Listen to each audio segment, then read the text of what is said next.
அண்ணன் வெடிச்சிருச்சுண்ணே. என்னது வெடிச்சிருச்சா? இன்னைக்கு காலையில் நான் எதர்ச்சியாக ஃபோனை பார்க்கும்போது அண்ணன் வெடிச்சிருச்சுண்ணே அப்படின்ற டெக்ஸ்ட் வந்து நோட்டிஃபிகேஷனில் இருந்தது. காலையில் என்ன விளையாட்டு காட்டுறாங்க, எப்படி எல்லாம் சோதிக்கிறாங்க. என்னன்னு பார்த்தா அந்த சுவிட்ச் பாக்ஸ் செய்கிறதுக்காக போட்டிருந்தோம் இல்லையா, அதில் வந்த ஒரு கமெண்ட்டு. இதை பார்த்தோன்னே எனக்கு கொஞ்சம் பயம் கொடுக்க ஆரம்பிச்சிருச்சு. என்னடா யாரோ ட்ரை பண்ணி வெடிச்சிருச்சு அப்படின்னா அது ஒரு மோசமான விஷயம் தானே அப்படின்ற மாதிரி எனக்கு பயமாயிருச்சு.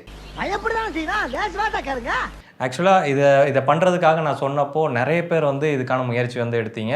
நிறைய பேர் பண்ணி முடித்து எனக்கு ஃபோட்டோவும் அனுப்பியிருந்தீங்க. அது வந்து எனக்கு ரொம்பவே சந்தோஷமாக இருந்தது. இன்ஜினியரிங் ஃபேக்ட்ஸோட ரிசல்ட்டு இதை பார்த்து பண்ணியிருக்கீங்க அப்படின்னா நான் வந்து பயங்கரமாக சந்தோஷப்பட்டேன். நீங்கள் எல்லாருமே இன்ஜினியர்ஸ் தான். நீங்களும் இதை ட்ரை பண்ணணும்னு நினச்சிங்கன்னா கீழே கமெண்ட்டில் போய்ட்டு ஐ வில் ஆல்சோ ட்ரை அப்படின்றத போடுங்க. அண்ட் இந்த வீடியோவோட லிங்க்கையும் நான் ஃபஸ்ட்டு கமெண்ட்டில் கொடுக்குறேன். சரி, இந்த வெடிச்ச கமெண்ட்டை வந்து நம்ம கடைசியில் பார்ப்போம். அதுக்கு முன்னாடி அடிக்கடி கேட்கப்பட்ட கேள்விகள் 2-3 இருக்குது. அதுக்கு நான் பதில் கொடுக்க கடமைப்பட்டிருக்கேன். முதல் விஷயம் வந்து இதோட ரேட்டு 300 ரூபாயில் வாய்ப்பே இல்லை அப்படின்னு சொல்லியிருந்தீங்க. நான் அந்த வீடியோலேயே தெளிவாக போட்டிருப்பேன். இது எல்லாமே வித்தவுட் ஒயர்ஸ். ஏன்னா ஒயர் ஆல்ரெடி என்கிட்ட நிறைய கிடக்கும் அப்படின்றதுனால எனக்கு ஒயர் தனியாக வாங்கணும் அப்படின்ற அவசியம் ஏற்படலை. ஸோ எனக்கு ஆன செலவு ஸ்பேர்ஸ்க்கானது மட்டும்தான். ஸ்பேர்ஸுக்குனாலுமே 300 ரூபாயில் முடியாது அப்படின்னு சொல்லியிருந்தீங்க. ஆனால் எனக்கு 300 ரூபா தான் ஆச்சு. அந்த பில்லை நான் தொலைச்சிட்டேன். அது இருந்தது அப்படின்னா நான் உங்களுக்கு அப்படியே காமிச்சிருப்பேன் ஃபோட்டோ எடுத்து. ஒரு ஜென்டில்மேனை பார்த்து கேட்குற கேள்வியாது பார்த்தாவே தெரியவனா கேட்கலாமா வேணாமா? மார்க்கெட்டில் இருக்கிறதுலே கம்மியான சுவிட்சு சாக்கெட்டு இந்த ரெண்டத்தையும் தான் வாங்கி போட்டிருக்கேன்.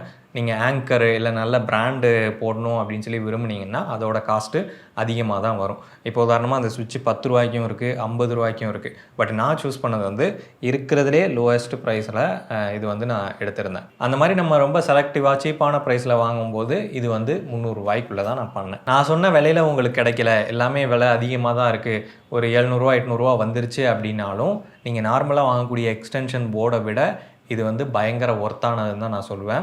அதை தாண்டி உங்களுக்கு ஒரு லேர்னிங் கிடைக்கிது இல்லையா, அதை வச்சு இதில் எதுவும் பிரச்சனை வந்தாலும் நாளைக்கு நீங்கள் ஈஸியாக என்ன ஸ்பேர்ஸ் போனாலும் ரிப்ளேஸ் பண்ணிக்க முடியும். இது லாங் லைஃப் கொடுக்கும்னு நான் சொல்லுவேன். அடுத்தபடியாக ஃபியூஸ் போடல, ப்ரொடெக்ஷன் சர்க்கியூட் போடல அப்படின்ற மாதிரி நிறைய பேர் சொல்லியிருந்தீங்க.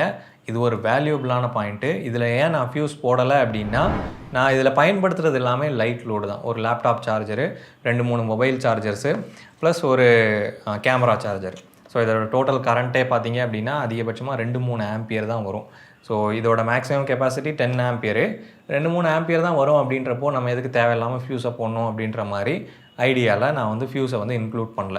ஆனால் நீங்கள் சொன்னது வந்து நிஜமாவே ஒரு வேல்யூபிளான பாயிண்ட்டு. ஃபியூஸு கண்டிப்பாக இதில் சேர்த்துருக்கணும். காரணம் என்னென்னா, நம்ம இதில் 10 ஆம்பியர் இருக்கக்கூடிய 6 சாக்கெட்டை கனெக்ட் பண்ணாலும் இதோட டோட்டல் வந்து 60 ஆம்பியராக மாறாது. ஏன்னா இதோட இன்புட்டை நம்ம எங்கே கொடுக்குறோம், இந்த மாதிரி 10 ஆம்பியர் ப்ளக்கில் தான், நம்ம வீட்டில் இருக்கக்கூடிய 10 ஆம்பியர் ப்ளக்கில் தான் கொடுக்குறோம். 10 ஆம்பியரோ 6 ஆம்பியரோ உங்கள் வீட்டில் என்ன இருக்கோ அது. ஸோ 6 ஆம்பியர் இல்லை 10 ஆம்பியர் ப்ளக்கில் தான் கொடுக்குறோம் அப்படின்றப்போ, ஸோ இதில் என்ன கரண்ட்டு ஃப்ளோ ஆகுதோ அதோட மேக்ஸிமம் தான் இந்த ஜங்ஷன் பாக்ஸோட மேக்ஸிமமும். இங்கே 10 ஆம்பியர் தான் அந்த சாக்கெட்டால் அவுட்புட்டில் கொடுக்க முடியும் அப்படின்னா இதோட டோட்டல் கரண்ட்டே வந்து 10 ஆம்பியர் தான்.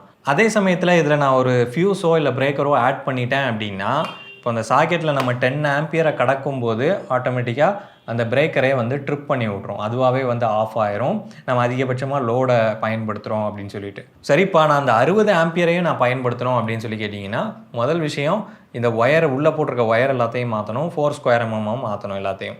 அதே மாதிரி நம்ம இன்புட் கொடுக்குறோம் இல்லையா, இந்த இன்புட் ஒயரையும் மாற்றணும் 4 mm.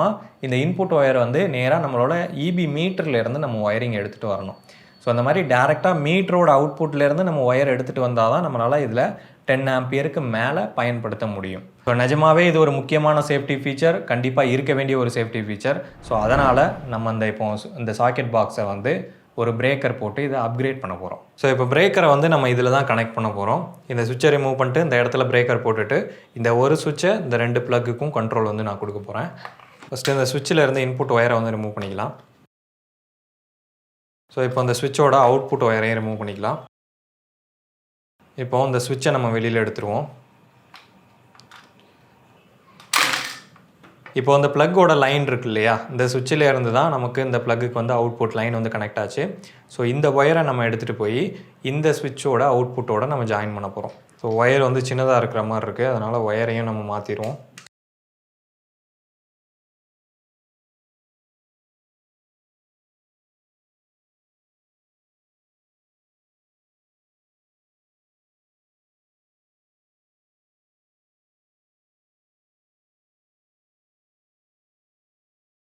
ஸோ இப்போ இந்த ப்ளக்குக்கான அவுட்புட்டும் நமக்கு இந்த சுவிட்சில் வந்துச்சு. இந்த ஒரு சுவிட்சிலேயே நம்ம இந்த 2 ப்ளக்குக்கான அவுட்புட்டையும் வந்து கனெக்ட் பண்ணிட்டோம்.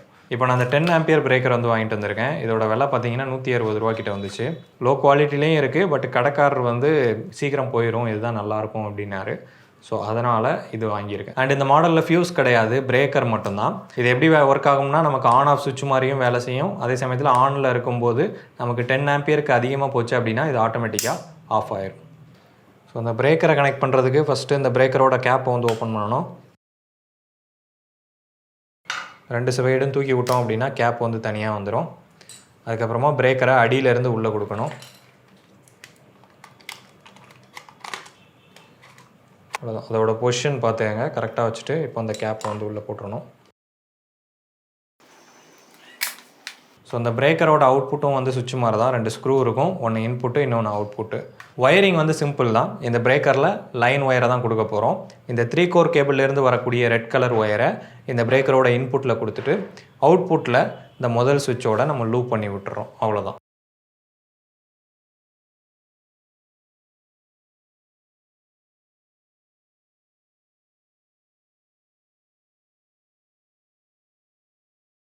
இப்போ அந்த பிரேக்கரை ஆஃப் பண்ணிட்டா மொத்த சாக்கெட்டும் வந்து வேலை செய்யாது. இதை ஆன் பண்ணால் மட்டும்தான் இந்த எல்லா சாக்கெட்டும் வேலை செய்யும்.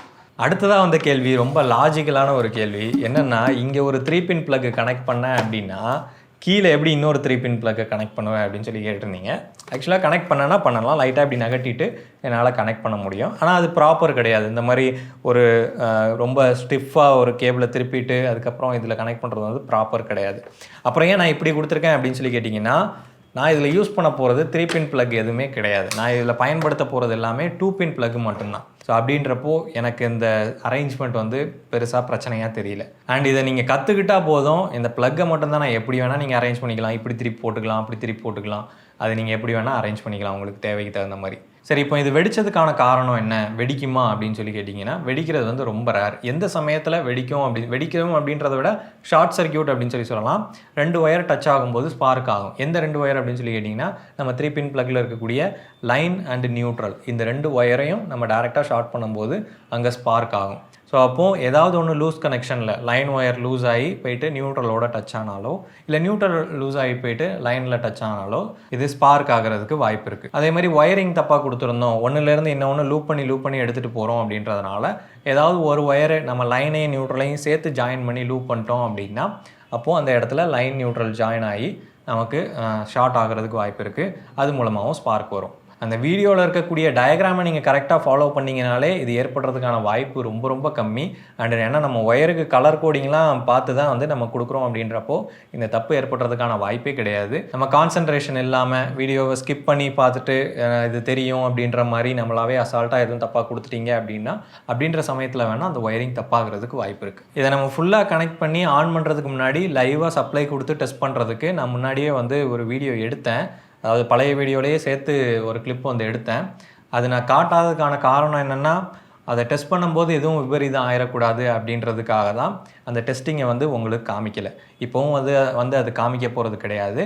ஏன்னா அந்த டெஸ்டிங்கை பண்ணுறதுக்கு பதிலாக நீங்கள் ஒயரிங் கரெக்டாக கொடுத்துருக்கீங்களா அப்படின்றத 1க்கு 2 தடவை இல்லை 3 தடவை இல்லை 4 தடவை கூட நீங்கள் திரும்ப அந்த ஒயரை கரெக்டாக ட்ரேஸ் பண்ணி கரெக்டாக கொடுத்துருக்கீங்களா அப்படின்றத பார்த்துட்டு அதுக்கப்புறமா ஃபுல்லாக க்ளோஸ் பண்ணி ஆன் பண்ணுறது நல்லது. நீங்கள் கரெக்டாக பண்ணியிருந்தீங்க அப்படின்னா எதுக்கும் பயப்பட தேவையில்லை. அப்படியும் பயமாக இருந்தது, வெடிச்சிருமோ அப்படின்ற பயம் இருந்தது அப்படின்னா தள்ளி நின்றுட்டு ஒரு மரக்கட்டையோ இல்லை ஒரு ஒரு பிளாஸ்டிக்கையோ வச்சு நீங்கள் சுவிட்சை ஆன் பண்ணி ஃபஸ்ட் டைம் மட்டும் சுவிட்சை ஆன் பண்ணி பார்த்துட்டு எதுவும் பிரச்சனை ஆகலை அப்படின்னா அதுக்கப்புறம் நீங்கள் பயன்படுத்த ஆரம்பிக்கணும். ஸோ இது ரொம்ப பயப்படக்கூடிய ஒரு விஷயமும் கிடையாது, சிம்பிளான மேட்ரு தான். பட் கரெக்டாக பண்ணிங்கன்னா பெட்டர். இவ்வளோ தான் அந்த வீடியோ உங்களுக்கு புரிஞ்சிருக்கும் அப்படின்னு சொல்லி நம்புகிறேன். இன்ஜினியரிங் ஃபேக்ட் சேனலுக்கு சப்ஸ்கிரைப் பண்ணுங்கள். நன்றி.